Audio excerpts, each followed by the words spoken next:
ឡូជំរាបសួរ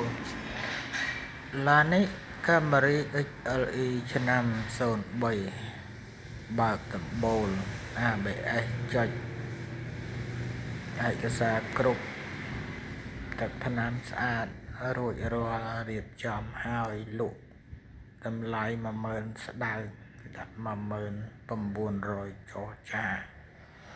បើបងប្អូនត្រូវការចាប់អារម្មណ៍អីតាក់ទងឆាតសួរបានតាមលេខទូរស័ព្ទ0974654468ហើយបើបងប្អូនមិនចង់សួរទិញទេក៏ជួយចុច Subscribe ចុច Like Share ឲ្យបងប្អូនយើងដែលចង់ទិញបានឃើញផងអរគុណទុកជាមុន